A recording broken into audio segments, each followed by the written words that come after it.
Il est 7h25, tout compte fait. Éric Revel, bonjour Éric. Bonjour Patrick, bonjour à tous. Alors, on revient évidemment sur ce qui a été annoncé par Emmanuel Macron, trésorerie d'urgence, prix plancher. Alors, quelles sont ces principales mesures, les trois principales mesures annoncées par le chef de l'État au Salon de l'Agriculture? Alors, il y a trois mesures à mon sens essentielles. Il y a une loi Egalim européenne, c'est ce qu'il souhaite le chef de l'État, pour éviter que la grande distribution fasse son marché auprès des centrales européennes en contournant les lois françaises. Bon, alors bon courage, parce que je rappelle quand même que, par exemple, l'Allemagne et la France ne partagent pas du tout la même vision de la filière agricole. L'Allemagne, par exemple, soutient le Mercosur, alors que la France officiellement n'en veut pas. Donc, bon courage. Deuxième mesure annoncée par le président Macron, soulager la trésorerie, vous l'avez dit, des exploitations agricoles, mises à mal par le remboursement des prêts garantis d'État et par la fameuse facture énergétique. Mais là encore, bon courage, parce que tout dépend évidemment du bon vouloir des banques, pas de l'État. Enfin, la mise en place des prix planchers pour toutes les filières, a dit Emmanuel Macron, pour toutes les filières agricoles, c'est en réalité la promesse de prix garantis qui tiendrait compte des coûts de production en permettant une marge supérieure, donc un revenu plus important pour les agriculteurs.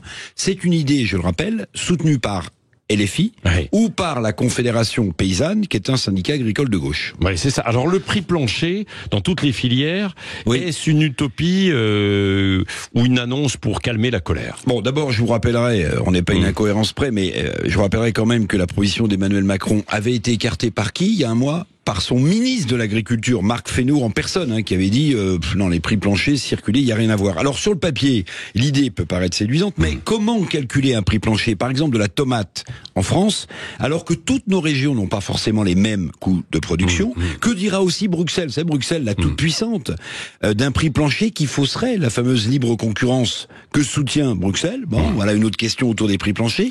Et puis parce que les salaires sont plus élevés en France qu'en Espagne, par exemple, ça veut dire que le prix plancher du kilo de tomates françaises serait plus élevé que le kilo de la tomate espagnole.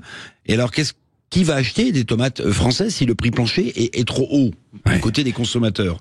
Donc, vous voyez, une bonne idée sur le papier, mais beaucoup plus compliquée qu'on ne le croit à la mettre en place. Bon, on verra ça, je le disais, avec Dominique Chargé, qui est le président de la coopération agricole, qui justement est confronté effectivement à ça. Il sera notre invité dans un quart d'heure maintenant. Et puis, dernière question, Éric, sur les accords commerciaux qui se multiplient, même si le chef de l'État s'oppose à la signature du fameux Mercosur, ces traités sont une partie de la colère des paysans français ou pas? Oui, ces traités suscitent beaucoup d'inquiétudes chez les paysans. Alors, il faut quand même rappeler que pour certaines productions, c'est vrai, ces traités permettent plus d'exportation de produits agricoles français en dehors de nos frontières. Mais, et c'est là où le bas blesse, sans règles communes, sans les fameuses clauses miroirs, en fait, on laisse entrer des produits sur notre sol qui sont moins chers et qui ne respectent pas nos réglementations en termes, par exemple, de pesticides. C'est donc quand même une aberration. Les eurodéputés, Patrick, vont ratifier cette semaine, on l'a pas dit, ils vont ratifier cette semaine 2 nouveaux accords commerciaux.